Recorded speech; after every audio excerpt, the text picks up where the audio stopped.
Part 3, Chaos in Doomspace. Chapter 7, Trust Issues. To save their world from the Xaryxian Empire, the characters embarked on a dangerous voyage across wild space.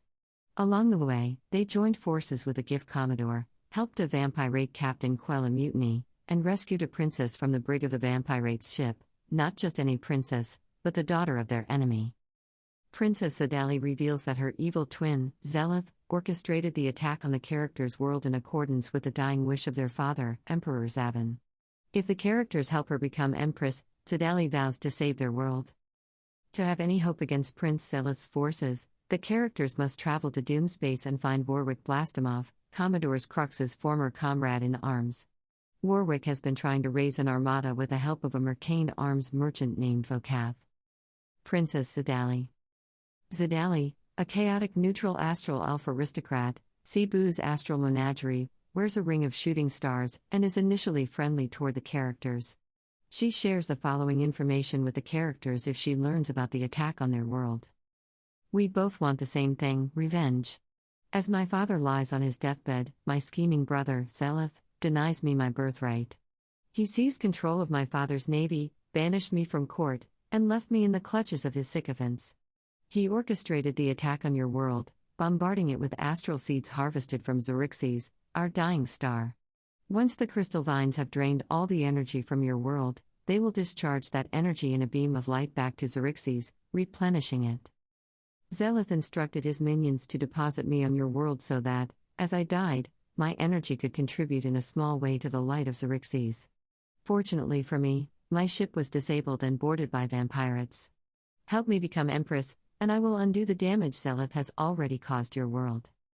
Xaryxis is determined to help the characters, though she admits her motive has more to do with vengeance than sympathy. Understandably, Xaryxis is hesitant to trust a princess of the Xaryxian Empire, but the Commodore is willing to give her the benefit of the doubt, if only to gain insight into the Empire's weaknesses. Role-playing Xaryxis. Xaryxis presents herself as a rational, compromising alternative to her ruthless evil twin, but she's nonetheless a scornful manipulator who would sooner die than surrender her claim to the imperial throne. Xaryxis knows she must be patient to ascend the throne. Over the course of the adventure, the princess feigns empathy and uses some of her abilities to aid the characters in their efforts while keeping under wraps her most potent magic, such as her ability to summon a solar dragon. If Xaryxis learns that the characters are on their way to Doomspace to join a coalition, she bides her time, hoping the alliance will be strong enough to challenge her brother's claim to the throne. What Xaryxis knows. Given a chance, Xaryxis reveals the following additional information, most of which is true. Xaryxis and Xaryxis were meant to share the throne upon the death of their father, Emperor Xavan. True, the death and funeral of the emperor are the final stages in his ascension to godhood. His dying wish was that he become one with the light of Xaryxis, when the star is at its brightest. That wish prompted Xaryxis' attack on the character's world. True, the only way to save the character's world is to destroy Xaryxis, the star at the heart of Xaryxis space. If the star dies, the crystal vines on the character's world die as well. True, a member of the imperial family can destroy Xaryxis by performing a ritual at the astral font in the Temple of Light, which is located in the imperial fortress. False, the imperial fortress will orbit Xaryxis until Emperor Xavan ascends to godhood, after which the fortress will return to the astral sea. True, Xaryxis conceals one important fact from the characters: one doesn't need to be a member of the imperial family to destroy Xaryxis, if one has a ring of shooting stars like the one Xaryxis wears. Old wounds. After conversing with Xaryxis, the characters find Commodore Xaryxis sulking by himself. Major Warwick Blastimov. What's wrong, big guy? If the characters ask Xaryxis why he's sulking, he reveals the source of his shame. Long ago, the Commodore tried to destroy the Imperial fortress in the Astral Sea, but his fleet was routed by the Elven Armada. Xaryxis' flagship was one of a handful of vessels to escape, though only after it suffered terrible damage from Prince Xaryxis' solar dragon mount. Xaryxis lost many comrades that day, and his hatred of the Xaryxian Empire is equaled only by his disgust at his own cowardice and failure. Raising Xaryxis' spirits. Characters can persuade the gift to buck up with a successful DC 13 charisma, persuasion, check. Those who motivate the Commodore with a rousing speech or a healthy dose of tough love have advantage on this check. On a successful check, Crux regains his resolve and stands ready once more to tackle the Xaryxian Empire.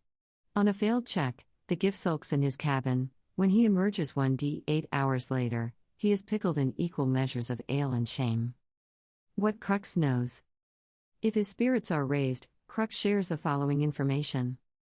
He plans to locate his former adjutant, an old Gif comrade in arms named Warwick Blastomov, who left for Doomspace to join the coalition months ago.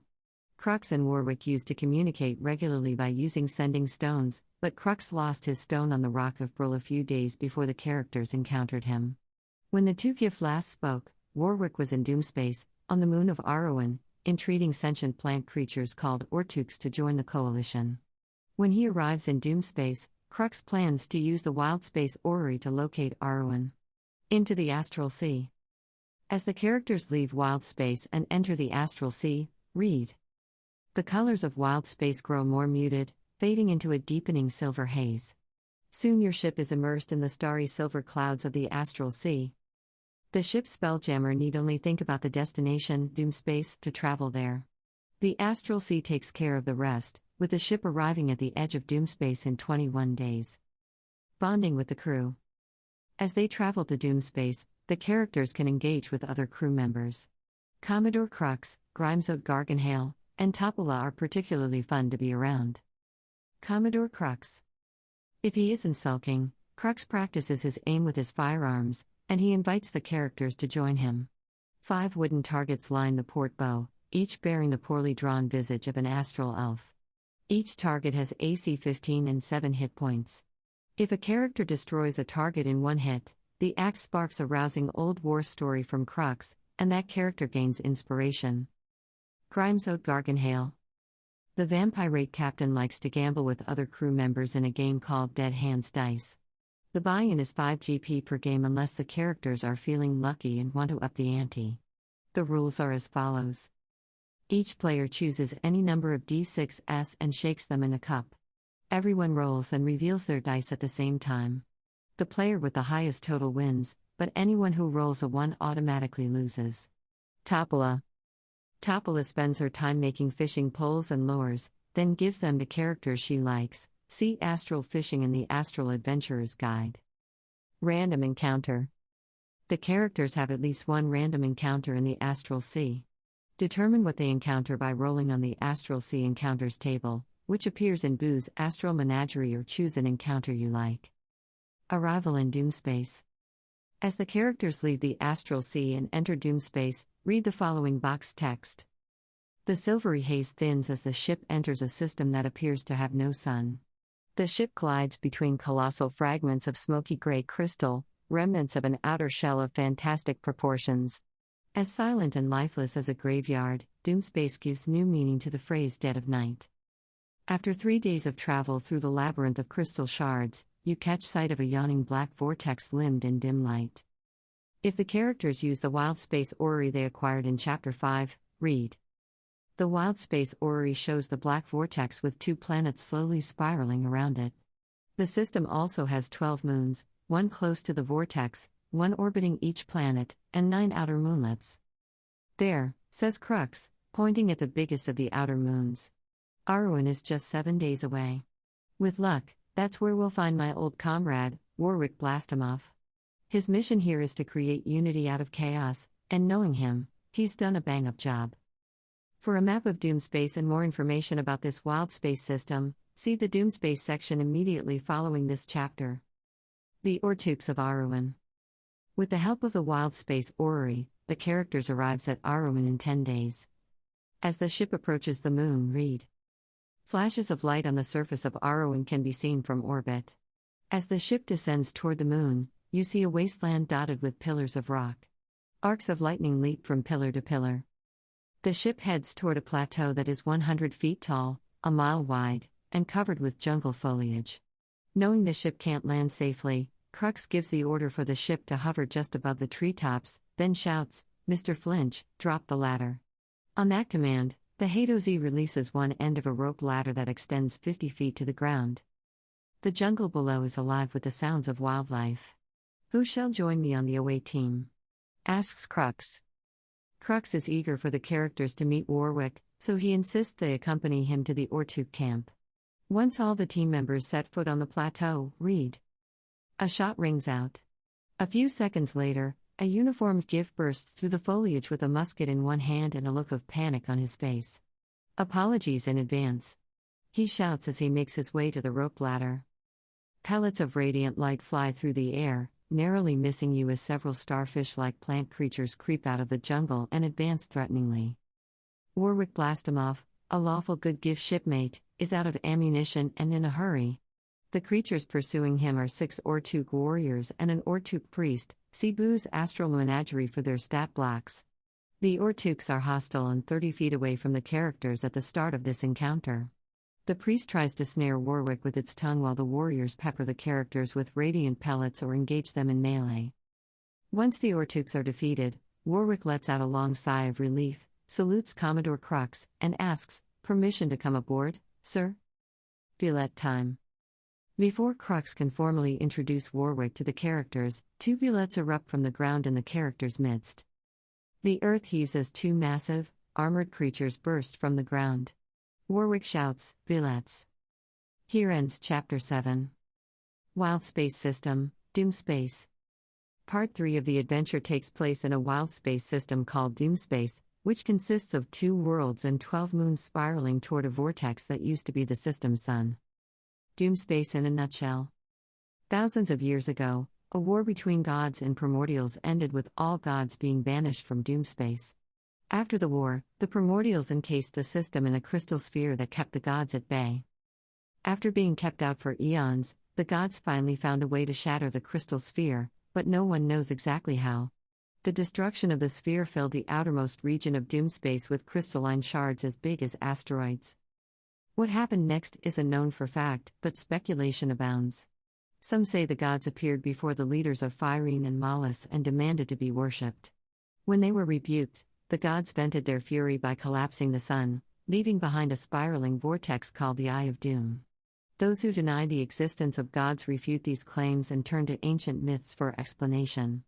Perhaps the angry sun was slain by a primordial foe taking the form of a comet, or perhaps the sun was the shell of a great dragon's egg that finally hatched, and the so-called Eye of Doom is the hatchling's hungry maw. Doomspace. Eye of Doom. The Eye of Doom is the remains of Doomspace's sun. This swirling, lightless vortex is slowly pulling the system's planets, moons, and crystal shards into it. Each orbit around the Eye brings Vault, Phyrene, Malus, and the 9 moons of N closer to the vortex. What happens to a creature or an object that enters the vortex? That's up to you.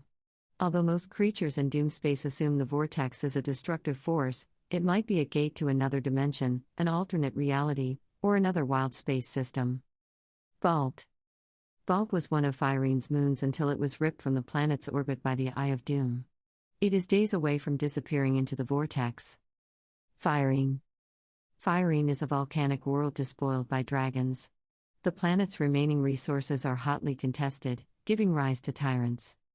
Temperatures on Phyrene plunged dramatically after the sun collapsed, but the planet generates enough heat on its own to keep it from freezing.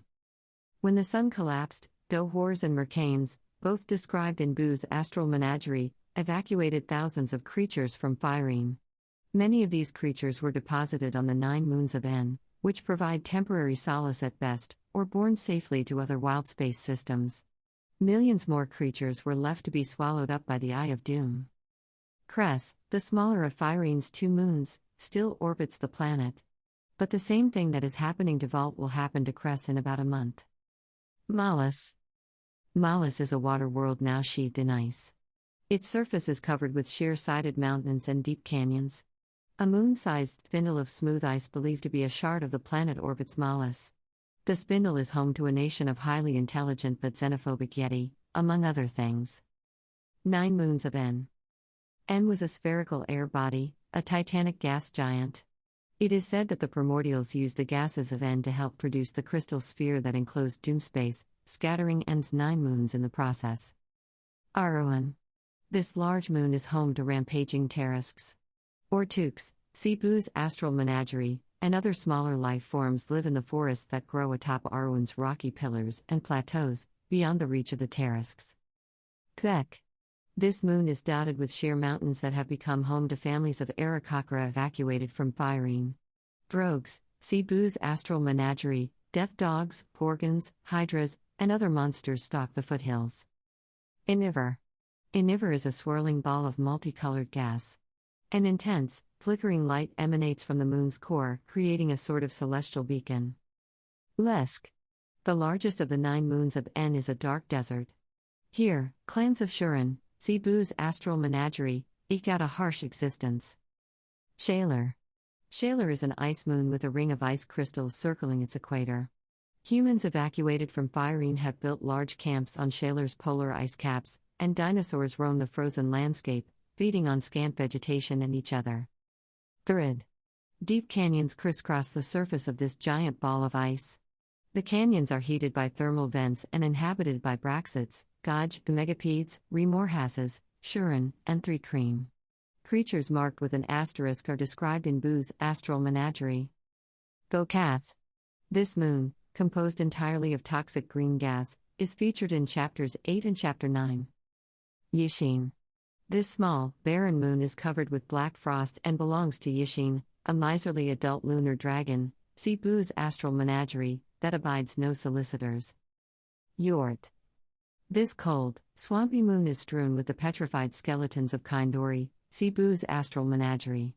Humanoid evacuees from Phyrene have taken to building shelters among the bones. Shattered sphere. Smoky gray shards of crystal, each 1 mile thick and hundreds of miles long, float in the outermost regions of Doomspace. These shards are all that remain of the immense crystal sphere that once enclosed the entire wild space system. At that time the sphere was thought to be indestructible, though clearly that is not the case. Various kinds of creatures have tried to harvest the crystal, only to find that it can't be chipped or broken by any magic or force known to them.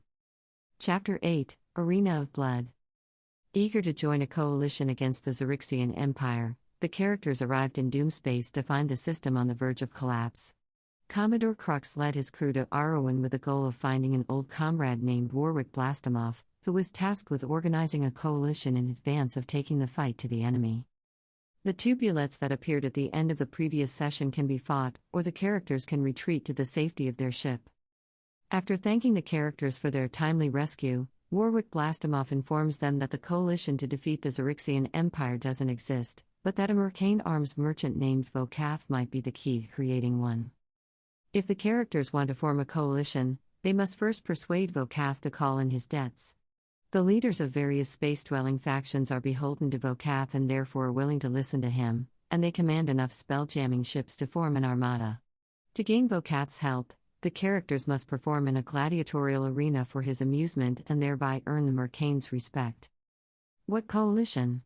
Once he is safely off Arwen, Warwick explains the current situation in Doomspace. My efforts to create a coalition have been unsuccessful. The factions of Doomspace have little interest in battling the Xaryxian Empire, which seems only a distant threat to them. They would rather fight among themselves. You saw for yourselves how prickly the Ortuks were. My peaceful entreaty must have offended their war gods. The only thing these factions seem to have in common is their hunger for ships, spell-jamming helms, and weapons, things I can't provide. War is everyone's native tongue here, and the ones most fluent in it are the Mercanes. The Blue Giants are making a killing by selling ships, helms, and weapons to the other factions in exchange for raw mineral resources. But all is not lost. I've learned that the factions are in debt to a Mercane named Vokath. He might be willing to help us, for a price. Questioning Warwick. Characters who have questions about Vokath can get the following information from Warwick. Vokath the Mercane. Vokath evacuated hundreds of Xaryxis, humans, thri-kreen, and Shuren from the doomed world of Phyrene, then sold ships and spell-jamming helms to them for next to nothing. All the factions strive to earn his favor. Vokath's base. Vokath has a base that orbits one of the 9 moons of N. He has renamed the moon after himself. The characters can use their wild space orrery to ascertain that getting from Arwen to Vokath will take 3 days by spell-jamming ship, since the 2 moons are currently 300 million miles apart. Vokath's arena. Vokath enjoys blood sports, and his base houses a gladiatorial arena where champions do battle with fearsome creatures that Vokath has transported from Phyrene. Factions send their greatest warriors to fight in the arena to get Vokath's attention or to win supplies, weapons, or both. Vokath Space. The 3-day trip from Arwen to Vokath is uneventful, and Commodore Crux spends much of the time catching up with his good friend, Warwick. Characters who observe the two GIF notice that Warwick's mere presence raises Crux's spirits, filling the Commodore with hope and optimism. Vokath Space. When the characters arrive at Vokath Space, read. Floating above the luminous green clouds of Vokath is a structure made of gray and black stone, with large crystal formations jutting from the underside. Docks radiate outward from a building that is capped by a crystal dome. Several ships are moored here, including a galleon and 4 others that are shaped like a wasp, a scorpion, a lamprey, and a bird, respectively. Attached to the main building is a tower that has its own private dock near the top. At the end of this dock is a ship shaped like a damselfly, its metal hull painted bright blue. Flanking this dock are 2 identical 40-foot-tall statues, each one depicting a thin, blue, well-dressed giant. Crews of Xaryxis or Tukes, humans, Shurin, and 3 Kreen congregate on the docks near their ships, keeping to themselves as they wait for the next round of gladiatorial games to begin. 7 Githyanki warriors, see tattooed guards below, keep the crews from fighting one another. The guards and the crews are indifferent toward new arrivals. The docks are numbered 1 through 8 on the accompanying map of Vokath Space. Docks 1 through 7, which are used by visitors, are situated along the base's gravity plane. Dock 8 is the Mercane's private facility. The following ships, each of which is equipped with a spelljamming helm, are docked at Vokath Space when the characters arrive. Vokath. Dock 1. The Skira, a Xaryxis ship, has a crew of 11 Xaryxis and 1 Xaryxis spelljammer. Use the mage stat block, but give this Xaryxis a flying speed of 50 feet. Dock 2. The Remora, a lamprey ship, has a crew of 12 Ortuk warriors, 3 Ortuk priests, and 1 Ortuk elder. See Boo's Astral Menagerie for their stat blocks. Dock 4. The Tarisk, a space galleon, has a crew of humans, 1 bandit captain, 18 bandits, and 1 cult fanatic. Dock 5. The Gadabout, a wasp ship with a torn-off leg, has a crew of 2 Shurin defilers and 3 Shurin poisoners. See Boo's Astral Menagerie for their stat blocks. Its cargo hold has been turned into a Shurin egg nursery. Dock 6. The Vrusk, a scorpion ship, has a crew of 8 3 Kreen hunters, 3 3 Kreen gladiators, and 1 3 Kreen mystic, who serves as the spelljammer. See Boo's Astral Menagerie for their stat blocks. Dock 8. Vokath's yacht, a damselfly ship called the Devil's Deal, is moored at the end of this dock. For more information about this ship and its crew, see Area 6 later in this chapter. Docks 3 and 7 are clear of ships. If the characters are traveling aboard the Second Wind and Crux is in command, he chooses to berth the vessel at Dock 3. If the characters are traveling aboard the Last Breath and Garganhail is in command, he chooses to berth the vessel at Dock 7. Crux, Garganhail, Topula, and Flinch remain aboard the ship while the characters handle the negotiations with Vokath. Warwick offers to join the characters and will fight alongside them in Vokath's arena if they ask him to. Princess Adali wants to accompany the characters as well, but she won't take part in the arena battle. Tattooed guards. Vokath employs Gif and Githyanki guards, each of whom has the Mercane's personal sigil tattooed on the back of their right hand. Having this mark allows its bearer to bypass certain security features. See magical effects below. As an action, a bearer of Vokath's sigil can use the tattoo to cast the message spell, communicating only with Vokath. Magical effects. Several magical effects are present on Vokath Space. Extended telepathy. Vokath can establish telepathic contact with any creature on the base that Vokath can see or that is tattooed with Vokath's personal sigil. Lighting. Vokath Space is brightly lit with continual flame spells and braziers, lamps, and sconces. Walls of Force. Transparent, soundproof walls of force separate Areas 1, Area 2, and Area 3. Vokath can pass through these magical barriers, as can creatures that are tattooed with his personal sigil. Vokath can suppress or reactivate one of these walls, no action required, even if he can't see it. Otherwise, nothing can physically pass through these walls. A disintegrate spell destroys a wall of force. A wall is otherwise indestructible and can't be dispelled. Where's Vokath? When the characters first arrive at Vocath's base, the Mercane, Cebu's astral menagerie, is in his audience chamber, Area 4, being attended by his personal bodyguards, Euthraka, a jovial, lawful neutral Githyanki knight with an eye patch, and Sergeant Bert Fluke, a foul-mouthed, chaotic neutral gift shock trooper, Cebu's astral menagerie. These two accompany Vocath wherever he goes. When Vocath decides to stage a gladiatorial contest, he notifies the base's other guards so they can herd spectators onto the arena balcony, Area 1. Vocath and his bodyguards then relocate to the Mercane's private viewing box overlooking the arena, from where Vocath presides over the spectacle. If Vocath is in danger, his bodyguards escort him to the damselfly ship berth at Area 6, which the Mercane uses to escape from the threat.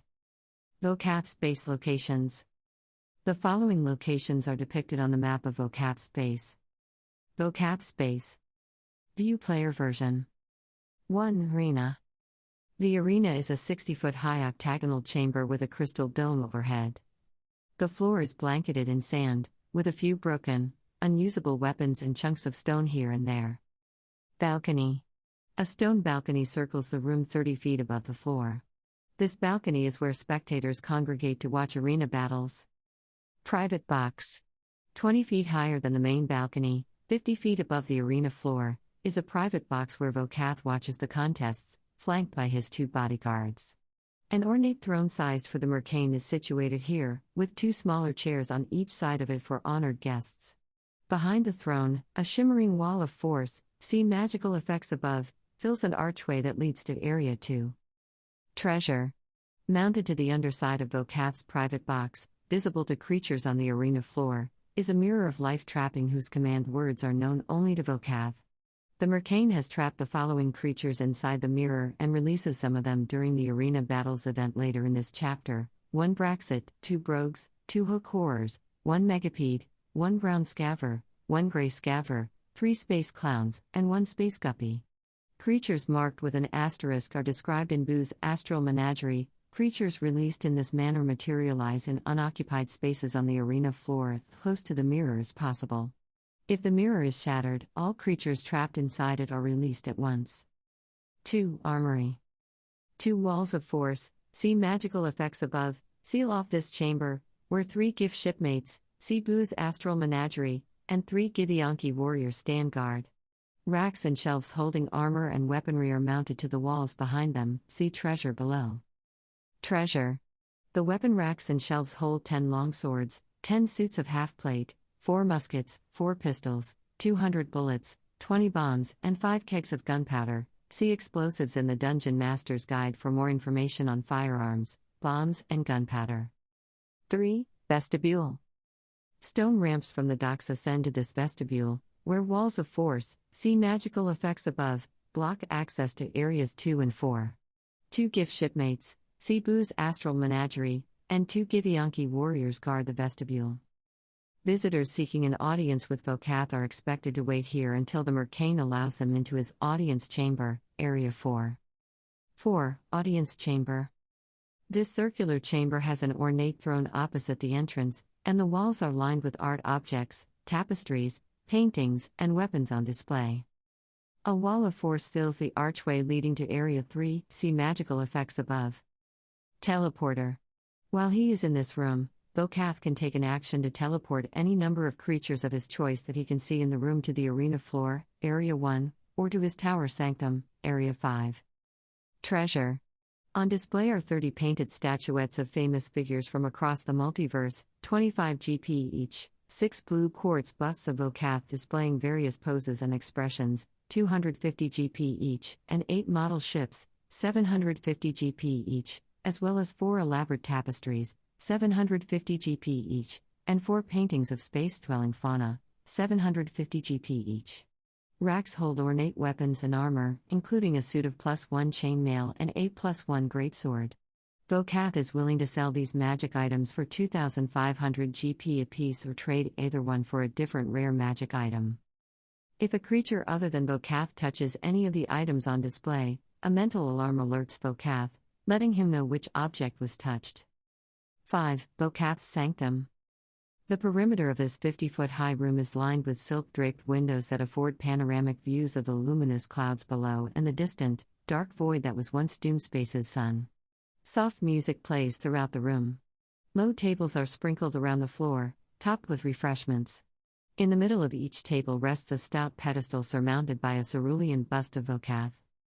An unlocked stone door leads out to Vokath's private dock, Area 6. The music permeating the room is created by magic. Vokath can change the music and control its volume at will, no action required. Teleporter. While in this room, Vokath can use an action to teleport any number of creatures of his choice that he can see in the room to Area 4. A creature can negate the effect on itself by succeeding on a DC 14 Charisma saving throw. 6. Private Dock. A private dock juts out from Vokath's tower 80 feet above the public docks. The base of the pier is a wide platform anchored to the tower. An unlocked stone door leading to Area 5 is guarded by 2 gift shipmates, Cebu's Astral Menagerie, who stand between 2 40-foot-tall stone statues of Vokath. Devil's Deal. Vokath's damselfly ship, the Devil's Deal, is berthed at the end of the dock. The ship's crew consists of Vokath's 2 personal guards, see where's Vokath? Above, 5 Githyanki buccaneers, and a Githyanki Xenomancer who pilots the ship when Vokath doesn't want to, Cebu's Astral Menagerie for the Githyanki stat blocks. Vokath has turned the ship's cargo hold into his personal bedchamber. Treasure. The spell-jamming helm aboard the Devil's Deal is a legless chair carved from petrified wood. Black crystals on the underside of its concave seat project a circle of purple light on the floor that stabilizes the helm while allowing it to swivel. Characters who search Vokath's bedchamber find a folded-up portable hole, inside which the Mercane has hidden 500 PP and 13 gemstones, corundums worth 100 GP each. Meeting Vokath. To speak with Vokath, the characters must first interact with one or more of his guards, who use their sigil tattoos to contact the Mercane and inform him of the character's arrival. Interested to hear what the characters have to say, Vokath instructs the guards to bring them to the audience chamber, Area 4, where Vokath greets them. Vokath, a slender blue giant wearing elegant robes, sits on a large throne flanked by 2 bodyguards, a battle-scarred Gith and a Githyanki with an eye patch. Both are clad in plate armor. "I can't say you look particularly important," drawls the Mercane. "So speak. Don't waste my time." Vokath is cold, smug, and oozing with pride. He knows that all the factions in Doomspace compete to please him. He is as dismissive of emotional pleas for the alliance of the Doomspace factions as he is of anything that doesn't turn him a profit. If the characters mention the conflict with the Xaryxian Empire, Vokath's demeanor turns cold, since that is not an event he sees as ending favorably for him. If Zidali is present, Vokath assumes she's either the character's prisoner or a traitor to the Xaryxian Empire. For her part, Zidali follows the character's lead, keeping her identity hidden or disclosing her royal title as appropriate. If the characters plead for Vokath's help, read. "Enough with the me, Vokath says. With a mean glint in his eye, he adds, "I'll arrange a private meeting for you with the faction leaders if you can survive 3 battles in my arena, with no rest between them. Representatives of the factions will be watching, so fight well. An excellent performance might win their favor." If the characters agree to his terms, Vokath makes a dismissive gesture, teleports the characters to the arena floor, Area 1, and heads to his private box to watch them perform. If Princess Zidali is present, Vokath invites her to join him in his private box and watch the spectacle by his side, an offer she accepts politely. Arena battles. After teleporting the characters to the arena floor, the Mercane instructs his guards to usher spectators out onto the surrounding balcony, where they begin cheering in anticipation of the spectacle to come. Vokath acknowledges the throng from his private balcony. The characters have 1 minute to prepare before the first challenge begins. The characters roll initiative at the start of each match, and they have no time to rest between matches. Victory in a match goes to the side that reduces all combatants on the other side to 0 hit points. Match 1, Thrasher and Gnasher. 2 brogues, Cebu's Astral Menagerie, appear on the arena floor. They stand 15 feet tall, have burnt orange skin, and look somewhat befuddled as the crowd screams excitedly. The brogues have disadvantage on their initiative rolls as they adjust to the sudden uproar and their new surroundings. The rocks scattered around the arena floor are big enough for the brogues to use as ranged weapons. Match 2, Brutus the Braxit. Brutus, a Braxit, is joined by a brown scaver and a grey scaver. See Boo's Astral Menagerie for their stat blocks.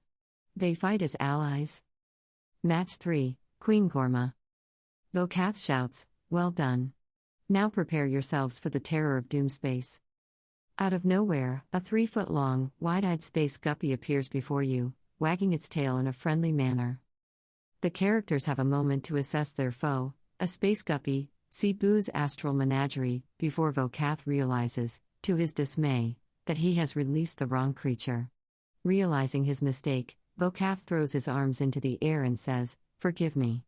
Let's try this again." Queen Gorma, a 100-foot-long megapede, see Boo's Astral Menagerie, appears, snaps up the guppy and swallows it whole. Meanwhile, the crowd shouts, "Gorma! Gorma! Gorma!"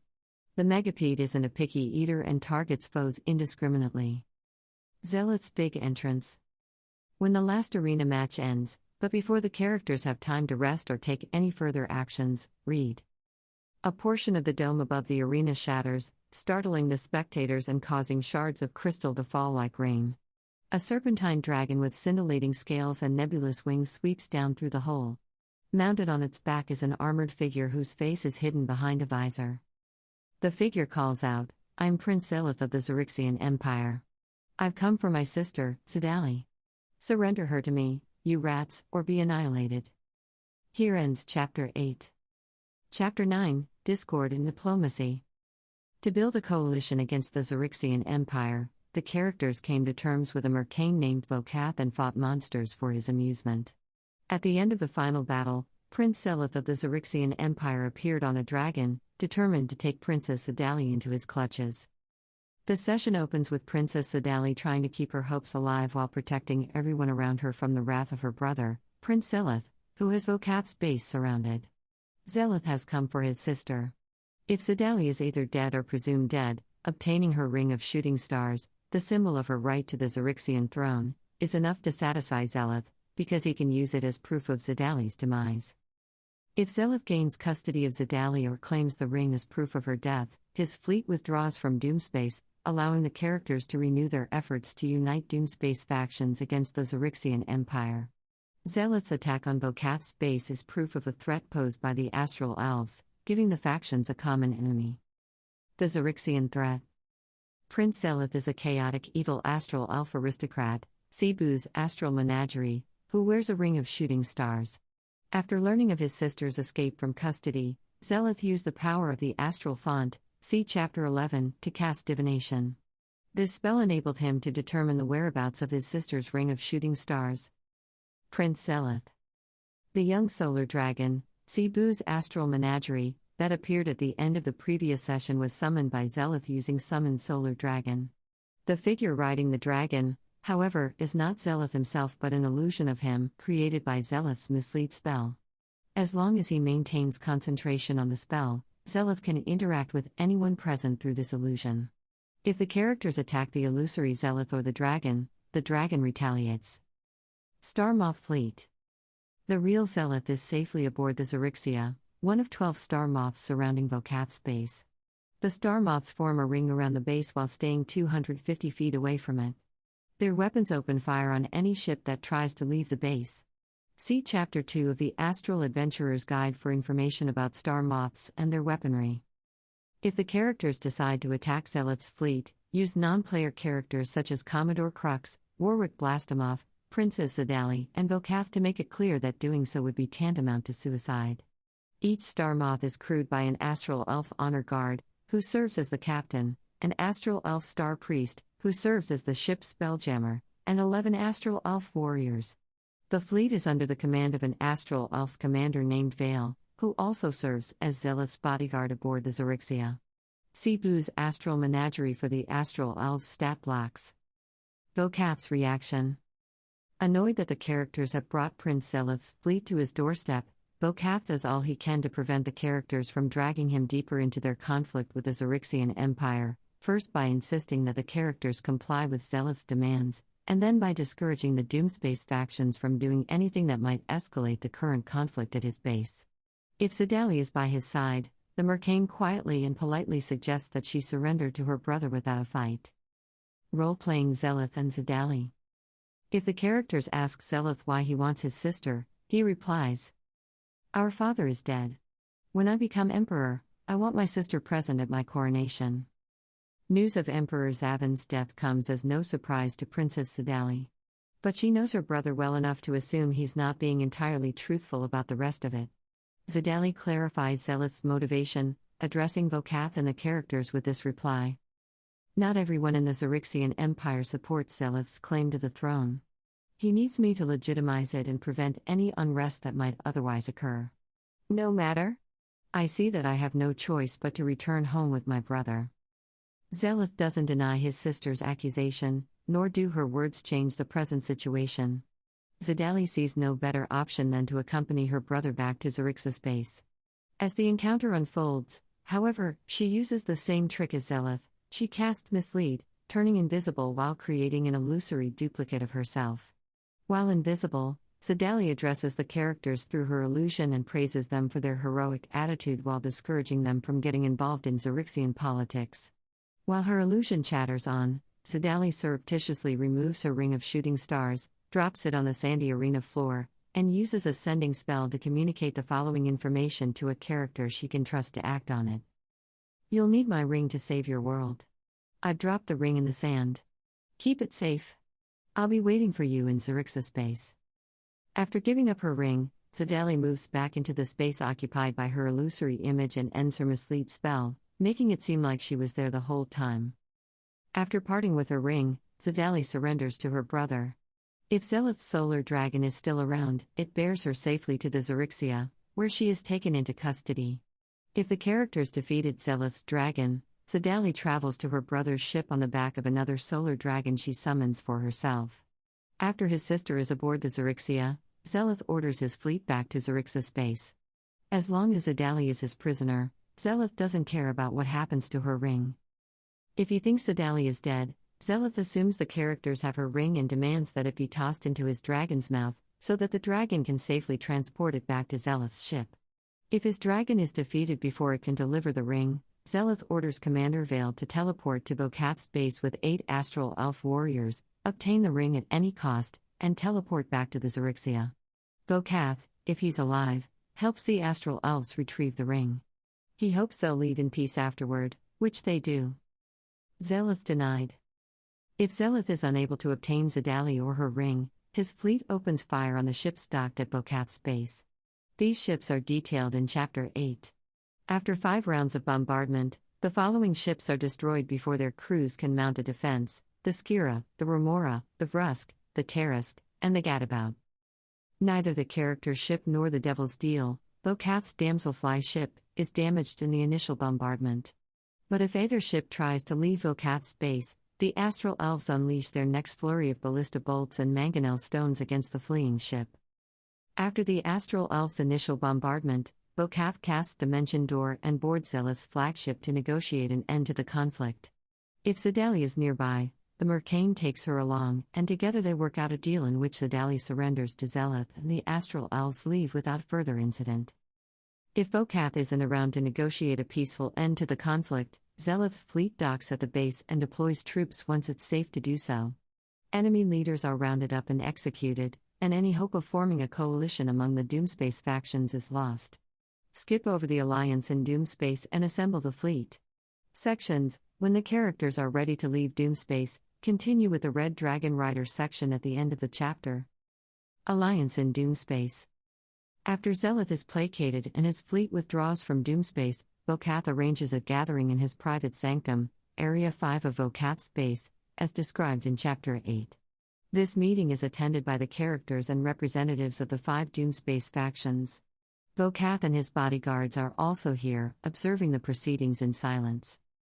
To forge a coalition, the characters must redirect the faction's animosity toward the Xaryxian Empire. The representatives with whom they must speak are summarized in the Faction Representatives table. Faction Representatives and Representative Faction. Dakar, Neutral, Human Bandit Captain, Human. Rika, neutral good Xaryxis. Takana, chaotic neutral 3 Kreen mystic, 3 Kreen. Vorchu, chaotic neutral Ortuk elder, Ortuk. Zothes, neutral Shurin defiler, Shurin. Cebu's astral menagerie for statistics. Forming a coalition. A faction's attitude toward the party depends on what the characters have accomplished. 2 of the factions, determined by you, are friendly toward the characters by virtue of their victory in the arena battles. The remaining 3 factions are indifferent toward the characters.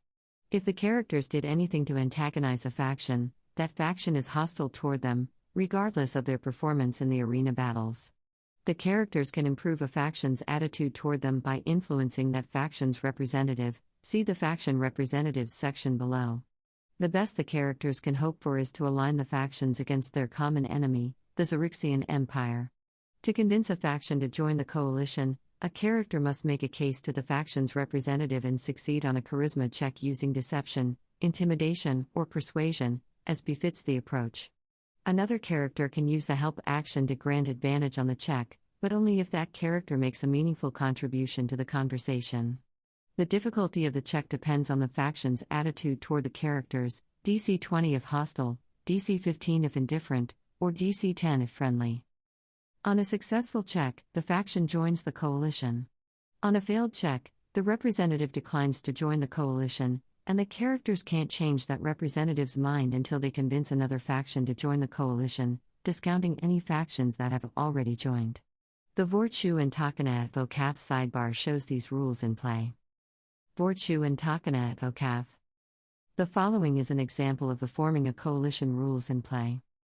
A character approaches Vorchu, the Ortuk elder, who is indifferent toward them, and tries to convince Vorchu that war against the Xaryxian Empire would elevate Ortuks in the eyes of their gods. It's a sound approach, given Ortuk's devotion to gods of war. But the character gets a failure on their DC 15 charisma, persuasion, check, so Vorchu refuses to join the coalition, perhaps making the argument that the 3 Kreen are a greater threat to the Ortuks than the Xaryxian Empire. Further attempts to sway Vorchu fail automatically until the characters convince another faction representative to join their coalition. Having previously won over the Xaryxis, the characters now set their sights on Takana, the 3 Kreen representative. Like Vorchu, Takana is indifferent toward the characters. To improve Takana's attitude, the characters give her the spelljamming helm they took from the Dark Star in Chapter 2. This fabulous gift is enough to improve Takana's attitude to friendly. A character then succeeds on the DC 10 charisma, persuasion, check, convincing Takana to join their coalition. With the 3 Kreen now on board, the characters can make another attempt to convince Vorchu to join the coalition. Faction representatives. Each faction leader is described below. Dakar. Human representative. Dakar commands the Tarisk, a space galleon. He often sounds terse, even when he is speaking unemotionally. He and his crew dress plainly and wield weapons made from bone. War is not something Dakar longs for, but he seeks to acquire better weaponry nonetheless. His crew also clamors for healing kits, tools, and musical instruments. Attitude adjustment. The characters can improve the attitude of the human faction by one step if they offer Dakar a worthy gift, such as one of the following items: a set of artisan's tools or navigator's tools, a healing kit or potion of healing, a musical instrument, a magic weapon. Rika. Xaryxis representative. Rika is the oldest crew member of the Xaryxis ship Skira and chief advisor to its captain, Kresh. Rika's faction is concerned about personal freedom. Rika looks forward to guiding his people to a new wild space system where they can thrive. Attitude adjustment. Characters can improve the attitude of the Xaryxis faction to friendly if they offer Rika a worthy gift, such as one of the following items: the wild space orrery acquired from Topola, a navigational chart for another wild space system. Takana. 3 Kreen representative. Takana serves as the spelljammer aboard the Scorpion ship Vrusk and is keen to acquire more spelljamming helms and food supplies for her faction. She admits that the 3 Kreen have taken to eating Ortuks because of the scarcity of food in Doomspace, which hasn't endeared the 3 Kreen to the Ortuk faction. Attitude adjustment. Characters can improve the attitude of the Three Kreen faction to friendly if they offer Takana a worthy gift, examples of which are as follows. A spelljamming helm. At least 30 days' worth of food. Vorchu. Ortuk representative. Vorchu, the captain of the lamprey ship Remora, is a warmonger who instigated a conflict with the Three Kreen. The Three Kreen have since acquired a taste for Ortuk flesh. Characters can appeal to Vorchu's adversarial nature to win his support. Attitude adjustment. A character can improve the attitude of the Ortuk faction to friendly in one of the following ways. By challenging the Three Kreen representative to a duel, which Takana declines, but the challenge alone is enough to win over Vorchu by defeating Vorchu in a wrestling match, which requires the character to succeed on 3 DC 14 strength, athletics, checks before failing 3 of those checks. Xaryxis. Shuren representative. The Shuren of Firene are acclimating to life in wild space. Their leader, Xaryxis, commands the wasp ship Gadabout. Xaryxis needs money to repair her ship's broken leg and pay off debts to Vokath. She demands treasure in exchange for her support. Attitude adjustment. Characters can improve the attitude of the Shuren faction by one step if they offer Xaryxis a worthy gift, examples of which are as follows. At least 500 GP in coins, gems, or art objects. A magic item of uncommon rarity or better. Assemble the fleet. Each faction that joins the coalition brings a certain number of ships to it, as summarized in the coalition fleet table. If the characters convince at least 4 factions to join the coalition, Vokath decides their cause is worth supporting and telepathically reaches out to some of his Mercane allies, who send additional ships. These ships come with their own spelljamming helms and crews. The Mercane ships have crews pulled from different factions. The Mercanes themselves stay out of the fight. It takes 10 days for the coalition fleet to assemble, during which time the characters can rest and make any final preparations before heading to Xaryxis base. Coalition fleet, faction ships table. Aarakocra, 5 Shrike ships, including the Skira. Ortuks, 5 lamprey ships, including the Remora. Humans, 3 space galleons, including the Tarisk. Mercanes, 2 hammerhead ships, 1 crewed by humans, the other by 3 Kreen, and 5 squid ships, each one crewed by members of a different faction Shuren, 6 wasp ships, including the Gadabout. 3 Kreen, 4 scorpion ships, including the Vrusk. Red Dragon Rider. From now on, the adventure makes no assumption about which ship the characters are traveling on, but it is important for the characters to be together. A few hours after they return to the Astral Sea, the characters have the following encounter. The silvery fog catches the light of distant stars and coalesces into clouds that vaguely resemble faces as inscrutable as they are enormous. Perhaps these are the visages of gods watching over you, or perhaps they are merely figments of the astral plane, stray thoughts given form. None of that matters, however, as a distant roar draws your attention to one of the cloudy visages, from whose mouth emerges a large red dragon. Riding the dragon is a knight clad in golden armor, their face hidden behind a fearsome visor shaped like a dragon's scowling visage. Here ends part 3 of the adventure. Each character should gain a level before the next session.